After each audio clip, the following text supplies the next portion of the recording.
Sir 'Dil Raju' గారు మొన్న ఒక ప్రెస్ మీట్‌లో చెప్పడం చూస్తున్నాం. తన పైన ఎవరైనా పిచ్చి పిచ్చి వార్తలు రాస్తే వాళ్ళ తాట తీస్తామని చెప్పేసి ఒక ప్రెస్ మీట్‌లో ఆయన వార్నింగ్ ఇచ్చారు. సో, అంతలోపే ఇప్పుడు మళ్ళీ ఆయనకు సంబంధించిన ఒక వీడియో సోషల్ మీడియాలో వైరల్ అవుతుంది సార్. ఆయన ఒక వ్యక్తి పైన ఫుల్ ఫైర్ అవ్వడం, దాన్ని ఆపడానికి వచ్చిన వ్యక్తి పైన కూడా ఆయన ఫైర్ అవ్వడం, ఆ వీడియో తీసే వ్యక్తిని ఆపేయి అని చెప్పేసి చూడడం. సో, ఏమైంది అసలు ఇంత ఎక్స్‌ట్రీమ్ లెవెల్‌కి ఆయన ఎందుకెళ్లారు? అసలు ఏం జరిగింది? ఈ 2 నేను కూడా చూశాను. అంతకుముందు కూడా చాంబర్లో ప్రెస్ మీట్ కూడా వీడియో చూశాను నేను. అంటే బేసిక్గా ఏంటంటే సంక్రాంతికి ఎక్కువ సినిమాలు రిలీజ్ అవుతున్నప్పుడు ఈ గొడవ ఎవ్రీ ఇయర్ ఉంటుంది. ఈ రేసులో ఎప్పుడైనా కూడా బలహీనులు ఎవరు ఉంటారో పోటీలో వాళ్ళే దెబ్బ ఎక్కువ తగులుతుంది. పెద్దవాళ్ళకి కూడా తగలదని కాదు, కానీ వాళ్ళు రకరకాల పద్ధతుల్లో దాన్ని జయించగలరు. ఎవడు వీక్గా ఉంటే పోటీ అనేది వాళ్ళకే జరుగుతుంది. ఎక్కువగా ఏంటంటే మన సమాజంలో ఈ సినిమానే కాదు, ఏ వ్యాపారమైనా బలవంతుల పోటీలోకి బలహీనుడు ఎంటర్ అయినప్పుడు వాళ్ళకి సహజంగానే దెబ్బ ఎక్కువ తగిలితే. అయినా కూడా దాంట్లో నుంచి కూడా సక్సెస్ అయ్యే వ్యాపారాలు చాలా ఉన్నాయి. స్టార్టప్ కంపెనీలు చూస్తున్నాం, చిన్నవి పెట్టుకుంటారు. వాళ్ళు పెద్ద పెద్ద వాళ్ళతో కూడా ఢీకొని నిలబడిన సందర్భాలు ఉన్నాయి. అట్ ద సేమ్ టైం చాలా వ్యాపారాలు కేవలం వాళ్ళకున్న రాజకీయ పలుకుబడితోనే నెట్టుకొస్తున్న ఇవి కూడా మనం చూస్తున్నాం. అదానీలు, అంబానీలు ఎలా పైకి వచ్చారో చూస్తున్నాం. అంటే బీజేపీ గవర్నమెంట్ ఉన్నప్పుడు వాళ్ళు పెద్ద ఎత్తున రావడం, అట్లాగే కొన్ని రకాల కంపెనీలు కూడా వాళ్ళకు అనుకూలమైన గవర్నమెంట్స్ ఉన్నప్పుడు అవి గ్రోత్ చాలా పెద్ద స్థాయిలో ఉంటాయి. ఆ మధ్య ఒక London based economist monopoly companies మీద ఒక రీసెర్చ్ చేశాడు. రీసెర్చ్ చేసి ఆయన ఒక వీడియోలో మాట్లాడితే ఆ వీడియో నేను చూసా. ఆ వీడియోలో ఏం చెప్పాడంటే వాళ్ళ టీము లండన్లో చాలా కాలము వాళ్ళకి ఇన్వెస్ట్మెంట్ ఫర్మ్ ఉంది. ఆయన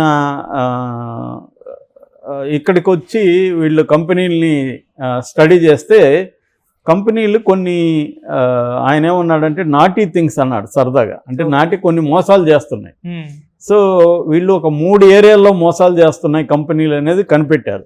సరే వాళ్ళనే అడుగుదాము, వాళ్ళు ఎందుకు ఇలా చేస్తున్నారో అని ఈ టీము ఆ కంపెనీల దగ్గరికి వెళ్ళి ఆ కంపెనీల యజమానులతో మాట్లాడితే వాళ్ళు ఏం చెప్పారంటే, మీరు కొత్తగా లండన్ నుంచి వచ్చారు కదా సార్, మీకు థియరీ నాలెడ్జ్ ఉండొచ్చు కానీ మీకు సరిగ్గా నాలెడ్జ్ లేదు.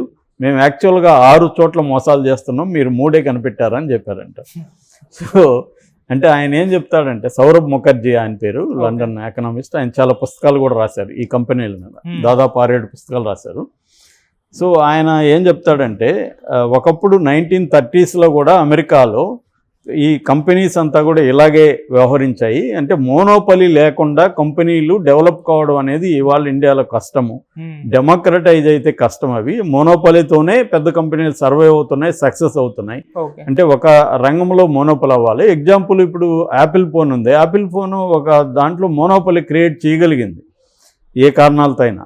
దానివల్ల సర్వైవ్, దానికి ఈక్వల్గా ఇంకేది కూడా రాలేకపోతుంది. అనేక సెల్ ఫోన్లు వస్తున్నాయి, వేలాది కంపెనీలు వస్తున్నాయి, అయినా కూడా యాపిల్ని బీట్ చేయలేకపోతుంది. అది ప్రాపర్గా వెళ్తుంది. కానీ ఇక్కడ ఏం చేస్తున్నారంటే గవర్నమెంట్ ప్రాపకం ఇవన్నీ ఉపయోగించి చేస్తున్నారనేది ఆయన చెప్పింది. ఇవన్నీ ఎందుకు చెప్తున్నానంటే సినిమా ఇండస్ట్రీ కూడా అంతే. సినిమా ఇండస్ట్రీ కూడా ఏంటంటే కొంతమంది హీరోలు, కొంతమంది ప్రొడ్యూసర్లే ఇక్కడ సర్వైవ్ అవ్వగలుగుతున్నారు. దేనివల్ల వాళ్ళు ఏంటంటే మొత్తం చాలామందికి ఇప్పుడు కొత్త ప్రొడ్యూసర్ వచ్చి సినిమా తీస్తే అతను సినిమా తీసే వరకు ఆలోచిస్తాడు. నీ దగ్గర డబ్బులు ఉంటుంది కాబట్టి సినిమా తీయడం పెద్ద కష్టం కాదు. డబ్బులున్న ప్రతి ఒక్కటి సినిమా తీసేయచ్చు. సినిమా తీసినాక దీన్ని జనంలోకి ఎలా తీసుకెళ్ళాలి, థియేటర్లలో ఎలా వేయాలి, ఈ నాలెడ్జ్ ఈ ప్రొడ్యూసర్కి ఉండదు. తీసేసినాక ఎదుక్కుంటే ఏముండదు.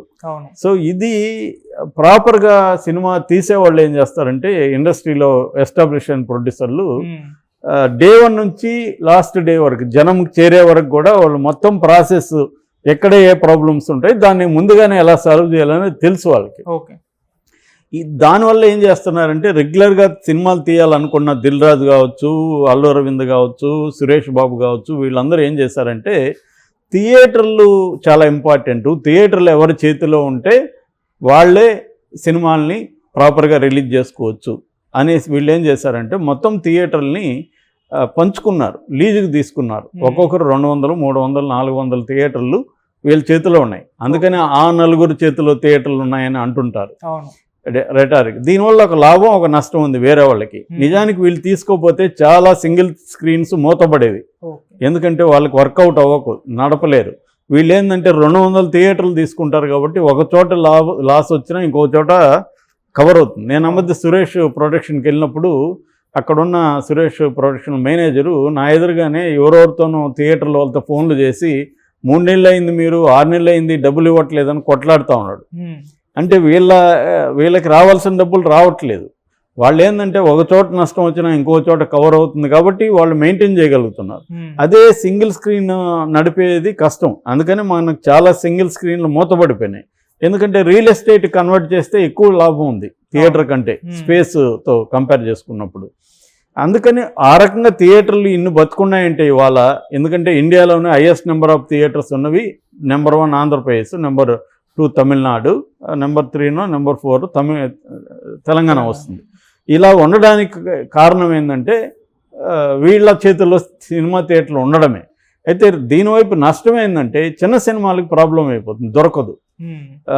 నేను నా సినిమా నయీం డైరీస్ కూడా చూశాను, చాలా కష్టమే. నేను లిటరల్గా అందరిని పోయి అడుక్కున్నాను. వాళ్ళు ఏమంటున్నారంటే, సార్ ఆయన ఏషియన్ ఆయన అంటున్నాడు, సార్ నా సినిమా కూడా థియేటర్ లేదు సార్, ఇది పరిస్థితి అని చెబుతున్నాడు. సో ఇది ఏంటంటే ఇప్పుడు 100 థియేటర్లు ఉంటాయనుకో, నువ్వు సినిమాలు 5 ఉంటాయి, 5కి ఎన్ని దొరుకుతాయి? పెద్దవాటికి ఎక్కువ ఇచ్చేస్తారు, చిన్నవాటికి 6, 7 ఉంటాయి. 6, 7 థియేటర్లు మిగతా దీనికి కాంపిటీషన్ ఉంటుంది. ఎలా సాధ్యం? సో ఇది అంటే ఉన్న సిచ్యువేషన్ అర్థం చేసుకొని ప్రొడ్యూసర్లు వెళ్ళాలి. సో ఇప్పుడు ప్రజెంట్ దిల్ రాజు క్రైసిస్ గురించి చెప్పాలంటే, దిల్ రాజు చేతిలో సినిమా థియేటర్లు ఉన్నాయి, ప్లస్ ఇవాళ రిలీజ్ అవుతున్న థియేటర్లు. ఇది ఎంత నిజం నాకు కరెక్ట్గా తెలియదు, కానీ గుంటూరు కారానికి మాత్రం ఆయనే డిస్ట్రిబ్యూటరు, సైంధవ్కి ఆయనే డిస్ట్రిబ్యూటర్ అని, తర్వాత నాగార్జున సినిమా నా సామిరంగకి ఆయనే డిస్ట్రిబ్యూటర్ అని అంటున్నాడు. 3 సినిమాలకి నైజాంకి ఆయన డిస్ట్రిబ్యూటర్ కాబట్టి ఈ 3 సినిమాలకి అడ్డు లేకుండా ఆయన చూసుకుంటున్నాడు, మిగతా వాళ్ళని విత్డ్రా చేయించడానికి ట్రై చేస్తున్నాడు అనేది విమర్శ దిల్ రాజు మీద ఉంది. అది ఎంత నిజం అనేది తెలియదు. ఏదేమైనా ఆ విమర్శ ఉంది. ఎందుకంటే గతంలో కూడా ఒకప్పుడు డబ్బింగ్ సినిమాలు రిలీజ్ని వద్దన్నవాడు లాస్ట్ సంక్రాంతి అప్పుడు వారసుడు, అదే డబ్బింగ్ సినిమా, ఈయన ప్రొడ్యూసర్ కాబట్టి దాన్ని రిలీజ్ చేయించాడు. ఇప్పుడు చిన్న సినిమా ఒకటి హనుమాన్ అనేది చిన్న సినిమా, దాన్ని రిలీజ్గా అనేకుండా ట్రై చేస్తున్నాడు ఈయన, దానికి థియేటర్లు దొరకనివ్వట్లేదు అన్న విమర్శ వస్తుంది. అయితే దిల్ రాజు వాపోవడంలో ఆయన ఏం చెప్తున్నాడంటే, నేను పెద్ద సినిమాలు ఎక్కువగా వస్తే మీకు థియేటర్లు అన్నిటికీ సర్దడం కష్టం, అందుకని కొంతమంది పోస్ట్పోన్ చేసుకోండి అని నేను చెప్పాను, అందరికి అప్పీల్ చేశాను. గుంటూరు కారం వాళ్ళేమో వాళ్ళు పెద్ద సినిమా, హీరో పెద్ద, బడ్జెట్ పెద్ద కాబట్టి వాళ్ళు చేసుకునే పరిస్థితిలో లేరు. ఇక వెంకటేష్ నాగార్జునలో కూడా మేము చేసుకోలేమన్నారు. ఇక నేను మిగతా వాళ్ళని అడిగినప్పుడు ఈగిల్ రవితేజ సరే ఇదంతా చూసి నేను విత్డ్రా చేసుకుంటున్నాడు. వాళ్ళ ప్రొడ్యూసర్లు కూడా పీపుల్స్ మీడియా వాళ్ళు విత్డ్రా చేసుకోవడానికి రెడీ అయ్యారు అని మీటింగ్ పెట్టారు. అయితే వీళ్ళకి కూడా నేను చెప్పాను, ఎవరికి హనుమాన్ వాళ్ళకి. కానీ హనుమాన్ వాళ్ళు ఒక కారణం చెప్పారు, అదేంటంటే మాకు పాన్ ఇండియా సినిమా నేషనల్ లెవెల్లో ఫ్రైడేనే రిలీజ్ అవ్వాలి మాకు, లేకపోతే వర్కౌట్ అవ్వదు మాకు, మాది చిన్న సినిమా అని పేరే కానీ మేము కూడా బడ్జెట్ బాగుపెట్టి తీసాము అని వాళ్ళు అంటున్నారు. దానికి నేను ఇంకా వాళ్ళని ఏం అనలేకపోయాను అని చెప్తున్నారు. వాళ్ళ ప్రొడ్యూసర్ కూడా నిరంజన్ రెడ్డి అక్కడ ఉన్నాడు. సో ఇప్పుడు మీడియా ఏం రాస్తూ ఉందంటే ఇదంతా దిల్ రాజే తప్పు అన్నట్టుగా కొన్ని మీడియా సంస్థలు రాస్తున్నాయి. దానివల్ల ఆయనకి సహజంగానే కోపం రావడం ఇది. ఎందుకంటే దిల్ రాజు ఒకటి అనుకుంటే మిగతా వాళ్ళంతా ఏం చేస్తున్నారు? ఒకవేళ దిల్ రాజు అనుకుందాం, దిల్ రాజు ఆపేస్తున్నాడు అనుకుందాం, మిగతా ఇండస్ట్రీ వాళ్ళంతా ఏం చేస్తున్నారు? అప్పుడు మిగతా ఇండస్ట్రీ వాళ్ళది తప్పు కదా, దిల్ రాజుని ఎందుకు అలో చేస్తున్నారు వీళ్ళందరూ? కాబట్టి వాళ్ళని ఎందుకు ప్రశ్నించట్లేదు, దిల్ రాజుని ఒక్కడనే ఎందుకు వేయలేదు చూపిస్తున్నారు అనేది మనం ఆలోచించాలి. ఎందుకంటే మిగతా వాళ్ళు ఇప్పుడు ఇందులో పెద్ద ప్రొడ్యూసర్లు ఉన్నారు కదా, వీళ్ళందరూ ఇప్పుడు నిరంజన్ రెడ్డి ఆయన కూడా గట్టిగానే పోరాడుతున్నాడు కదా, మరి ఆయనేమి దిల్ రాజే దీనికి కారణం అని చెప్పట్లేదే, హనుమాన్ డైరెక్టర్ కానీ ప్రొడ్యూసర్ కానీ బయటకు వచ్చి చెప్పట్లేదే, వాళ్ళు చెప్పకుండా మీడియా ఎందుకు రాస్తుంది దిల్ రాజు మీద? కాబట్టి దిల్ రాజు ఆక్రోశంలో న్యాయం ఉంది. ఆయన రియాక్షన్ కోపంగా మీడియా మీద ఒరే ఆపురా, ఒరే నువ్వు ఓడరా అని మాట్లాడచ్చు, అది తప్పు ఖచ్చితంగా.